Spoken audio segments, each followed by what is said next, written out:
Hi, hello, welcome my channel. Please subscribe my channel and like and share.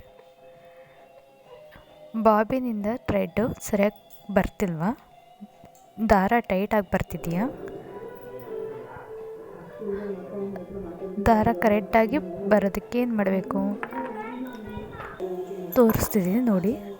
ಅಲ್ಲಿ bobbin ಸೈಡಲ್ಲಿ ಚಿಕ್ಕದಾಗಿ nut ಇರುತ್ತೆ. ಆ ನಟ್ಟನ್ನ ಲೂಸ್ ಮಾಡ್ಕೊಳ್ಳಿ. ಥ್ರೆಡ್ ಕರೆಕ್ಟಾಗಿ ಲೂಸಾಗಿ ಬರುತ್ತೆ. ನಿಮ್ಗೆ ಟೈಟ್ ಬೇಕು ಅಂದರೆ ಸ್ವಲ್ಪ ನಟ್ಟನ್ನ ಬಿಗಿ ಮಾಡ್ಕೊಳ್ಳಿ, ಟೈಟಾಗಿ ಬರುತ್ತೆ.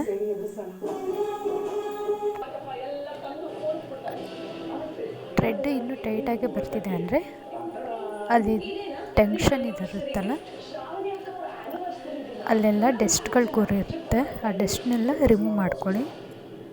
ಮೇಲ್ಗಡೆ ಪ್ಲೇಟ್ನ ರಿಮೂವ್ ಮಾಡಬೇಕು, ಸೈಡ್ ಪ್ಲೇಟ್ನ ರಿಮೂವ್ ಮಾಡಬೇಕು. ಆಮೇಲೆ ಅಲ್ಲಿ ಹಲ್ಲಿರುತ್ತಲ್ಲ, ಮಿಷಿನ್ ಹಲ್ಲು, ಅದನ್ನೆಲ್ಲ ಕ್ಲೀನ್ ಮಾಡ್ಕೋಬೇಕು. ನೋಡಿ, ಎಲ್ಲ ರಿಮೂವ್ ಮಾಡಿಕೊಂಡು ಅಲ್ಲೆಲ್ಲ ಡಸ್ಟ್ಗಳು ಕೂತ್ಕೊಂಡಿರುತ್ತೆ. ಆ ಡಸ್ಟ್ನೆಲ್ಲ ಕ್ಲೀನಿಂಗ್ ಮಾಡ್ಕೊಳ್ಳಿ. ಆ ಡಸ್ಟೆಲ್ಲ ತೆಗೆದ್ಬಿಟ್ಟು ಸ್ವಲ್ಪ ಆಯಿಲ್ ಹಾಕ್ಬಿಟ್ಟು ಉಜ್ಜಿ.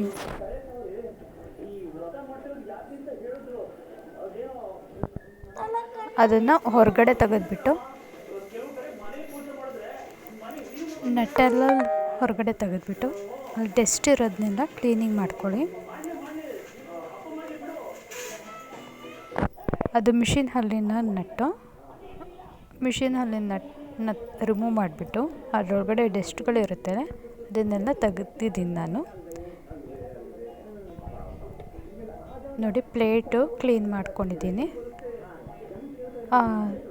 ರಿಮೂವ್ ಮಾಡಿರೋದನ್ನ ಮತ್ತೆ ಫಿಟ್ ಮಾಡ್ತಾಯಿದ್ದೀನಿ. ಡಸ್ಟೆಲ್ಲ ಕ್ಲೀನ್ ಮಾಡಾದಮೇಲೆ ಫಿಟ್ಟಿಂಗ್ ಮಾಡಿ. ಎರಡು ಸೈಡ್ ನಟ್ಟಿರೋದಲ್ಲ, ಅದೆರಡು ನೆಟ್ಟನ್ನ ಫಿಟ್ ಮಾಡ್ಕೊಳ್ಳಿ. ಪ್ಲೇಟ್ ಅಟ್ಯಾಚಿಂಗ್ ಮಾಡ್ಕೊಳ್ಳಿ, ಪ್ಲೇಟ್ ಫಿಟ್ಟಿಂಗು. ಅದು ಪ್ಲೇಟ್ ಫಿಟ್ಟಿಂಗ್ ಮಾಡಬೇಕಾದ್ರೆ ನೀಡಲ್ ಕರೆಕ್ಟಾಗಿ ಹೋಲ್ ಒಳಗಡೆ ಹೋಗುತ್ತಾ ನೋಡ್ಕೊಳ್ಳಿ. ನೋಡಿ, ಪೀಸ್ ಎಷ್ಟು ಫ್ರೀಯಾಗಿ ಮೂವ್ ಆಗ್ತಿದೆ.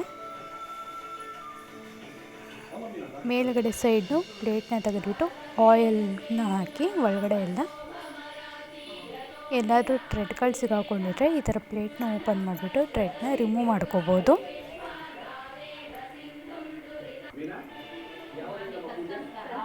ಮತ್ತು ಪ್ಲೇಟೆಲ್ಲ ಫಿಟ್ಟಾಗಿ ನಟ್ಟೆಲ್ಲ ಟೈಟ್ ಮಾಡ್ಕೊಳ್ಳಿ.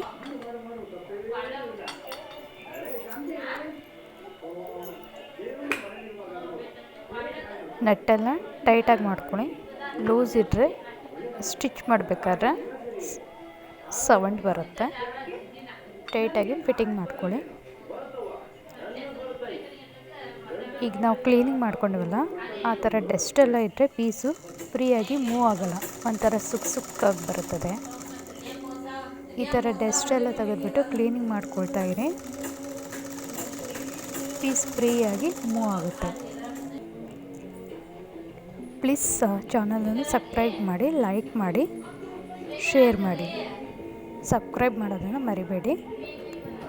ಈ ವಿಡಿಯೋ ಹೇಗಿತ್ತು ಅಂತ ಕಮೆಂಟ್ ಮಾಡಿ ತಿಳಿಸಿ.